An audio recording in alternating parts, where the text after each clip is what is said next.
What's on, ladies and gentlemen? My name's Ross, I like games, and today we need to take a look at OP-04, Kingdoms of Intrigue, and we need to have a look at the most valuable cards from the set. The set came out on Friday. That means that we've had a couple of days of all of the cards out there and available and all of that, so we can see what's happening and basically have a look at what's going on with the prices and which ones we should be hoping we pull, looking to pick up, things of those nature. Though, as I showed you the other day, don't buy singles. I've done a whole video about it, but basically, it's not a good time to be buying singles right now. If I were you, ladies and gentlemen, I'd give it a few days. Just wait a bit. Unless you really don't want to, in which case, obviously, that's up to you. But anyway, I've made that video. You can go and check that one out at your leisure. Today, we're looking at the most valuable cards, and I want to start off with an honourable mention. Two, in fact.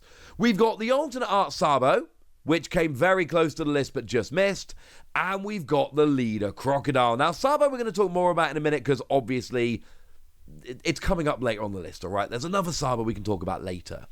Crocodile there isn't. This is the biggest, fanciest version of Crocodile. Do remember there is an alternate art character Crocodile as well. That one is not on this list.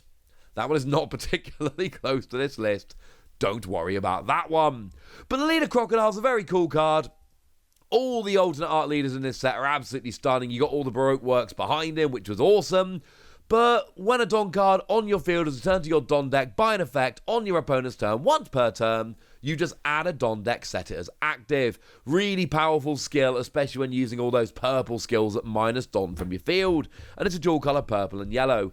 Didn't make the list, but keep an eye on it. It was close. But in at number 10, we've got ourselves Luffy, the alternate art, coming in at about $35. And look, the thing about Luffy is we're going to see Rebecca later on in this list. Rebecca is a phenomenal leader, best leader in this particular set.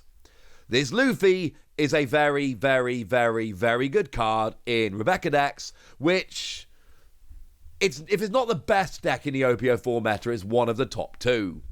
It can attack active characters, which is huge, and then it's got an activate main that lets you put 7 cards into trash at the bottom of your deck, and then set this character as active. Now, you've then got to basically give up your coming active during your next refresh phase, but you can always use this skill again to become active next turn. But if nothing else, it gives you 2 uses in a row, which is redonk, and it's one of the main reasons, of course, why black cards like discarding so much at the moment. It is a very good card in Rebecca decks. It's the alternate art. That makes sense. In at number 9, we've got the alternate art Yamato, which is a very cool card, coming in about $40. Luffy was $35. It was on the top there. And the thing about Yamato is, it's a cool card. I'm not sure if it deserves to be on the list like some of the others. Now, don't get me wrong, it's still a very cool card. On play, you KO up to one of your opponent's characters of a cost equal to or less than the total of your and your opponent's life. And then if you have 1 or less life, you add 1 from the top. It's a cool card, don't get me wrong. You get to, KO a character and potentially add a life. I'm just saying in terms of the metagame, it's not necessarily impacted as much as some of the others. But Yamato's always been a popular character. People like Yamato. This is a lovely alternate art. And it is still a very good playable card in yellow, don't get me wrong. And for all those reasons, yeah, this is cool. Now, in at number 8, we've got the alternate art of Sanji. This is again $40. There's 3 in a row that are basically coming in at $40. So look, I've had a good look. I've tried to settle them out. Obviously, these are going to flick around a little bit. There's going to be some changes. This is the best I can see for the moment. But what we've got from Sanji here is a very, very cool alternate art of a very cool card. And it's a 4-cost counter plus 1,000 blocker. But it's got a trigger that lets you trash a card from your hand to play it. I like this.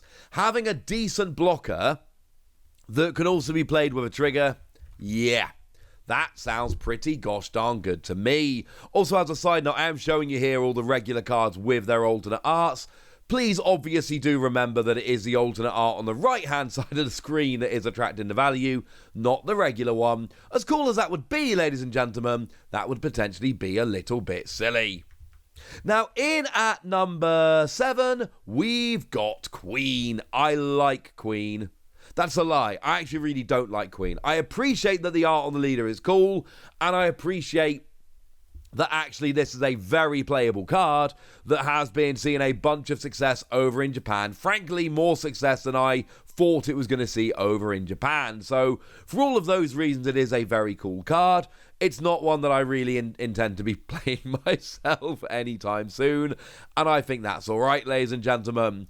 We got Queen at the front with Carter behind them, and that's a little bit weird, but hey-ho, it's still cool. Don X1, when attacking, if you got 4 or less cards in your life, draw a card. If you got an 8-cost character or more in play, you can instead add a card from the top of your deck to your life. Dual colour, blue and yellow, that also lets you recover. Apparently, ladies and gentlemen, that's quite good. Certainly way better than I expected when I first saw the card. Now, in at number 6, probably my favourite card from the set, and one I pulled in my booster box opening that I'm delighted about, the alternate art leader Vivy, coming in at about $50. Now, for me, the art alone sells this card. It is a stunning, stunning card. And obviously, it's that moment in the anime or manga where, well, you know, if you've seen it, you know. If you haven't, go and read or watch it. Very, very famous, iconic moment from the manga. It's just wonderful. But also, the leader can't attack dual colour red and blue, but because you can't attack as a dual colour, you do have 5 life. But once per turn, you can pay 2 to draw a card and give one of your characters rush. I'm an aggressive card game player. I like decks that can use rush properly. This sounds pretty gosh darn cool to me. In at number 5, we've got the Special of Law. This is a special rare. It is a reprint from OP-01, and it's a really good one that's got blocker, and when you play, you can return a character to the owner's hand and then play a free cost or character for free. So you're trying to replace kind of a little one cost with a free cost here, and we've seen it work a lot. It's a very, very good card, and this is just a stunning version of it. I really like the specials from this set, and this is one that, frankly, a lot of people are going to be playing and enjoying, and it's just a cool version of it, honestly, ladies and gentlemen. It looks cool, everybody loves it, and it's Law, who's pretty popular, honestly. Anyway, you add all of that up together, and you've got an extremely cool card, which is coming in here at about $60, which is 10 more than we saw for Vivy. Now, in at number 4, the other special that makes the list, it's Bo Hancock that comes in at $75. And, I mean, look, Bo Hancock's a decent enough card, right?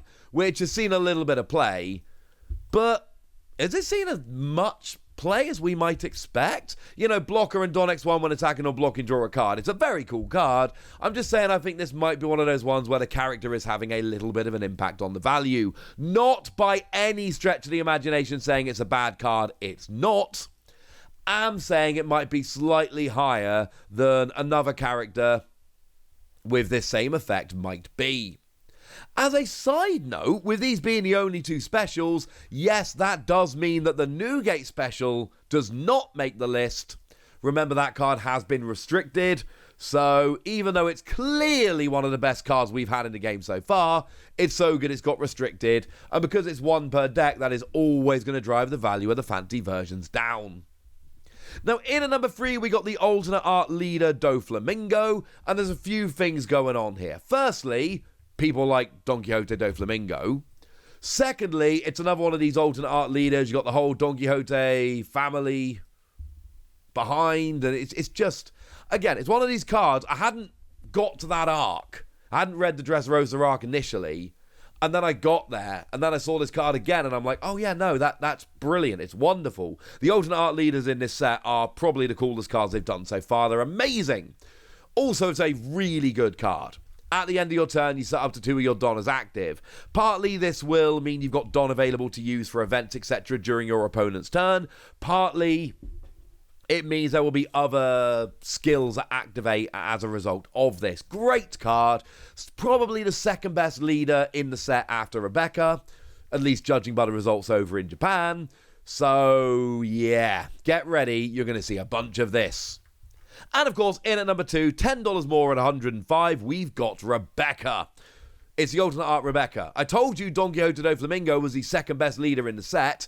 It is.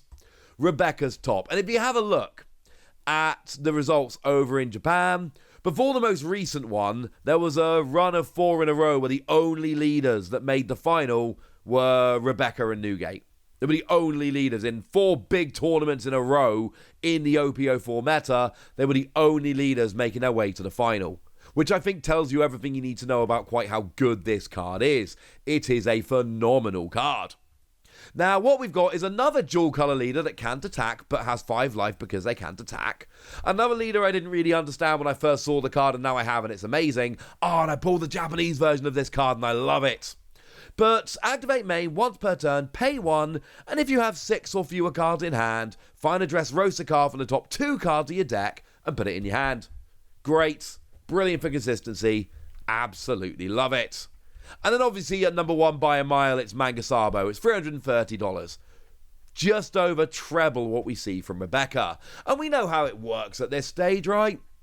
We know that the manga rares are going to be number 1 in every set, except for OP-05. Go check my most valuable cards from the Japanese set if you want to learn more about that, because there is one that beats the mangas, and it's free in that set. Oh, go check out that video. You'll learn all the more about it. But the point is, we've got Sabo, it's a manga rare, and it's awesome. It's also a really playable card, incidentally. He sees a bunch of play in black decks at the moment, because it's a 5-cost, 6,000 power counter plus 1,000 blocker, and on play, it prevents all of your characters being KO'd by effects until the start of your next turn. Then you draw 2 and trash 2. And remember what I said, black decks at the moment really like discarding cards. So the discard is good, the draw is good, the blocker is good, and the protection you get is good, and it's only a 5-cost card. Sabo is awesome. So yeah, get excited, ladies and gentlemen. Get excited. Still quite low compared to the manga rares from the earlier sets, but I mean, look, I could tell you how it's Sabo, which is important, and I could tell you how it's a really playable card, which is important, but honestly, the most important thing here is that it's a manga rare. And there we go. Right, so that was what you need to know, ladies and gentlemen, and now it's over to you guys. Tell me which of these you pulled, tell me which of these you want, tell me which of these you're going to be picking up, tell me anything you want to tell me in the comment section. Go nuts! Be nice! And then make sure you like this video, subscribe to this channel, follow me on Twitter at the Wasi. That's where we talk about One Piece and a bunch of other card games. And please do consider checking out patreon.com/PTCG Radio, where you can support the channel, get some bonus podcasts, join a Discord, and all kinds of fun things. But by far, the most important thing as always, look after yourselves till next time, would ya? Thank you very much for watching. My name's Ross, and you've been watching Wasi Plays.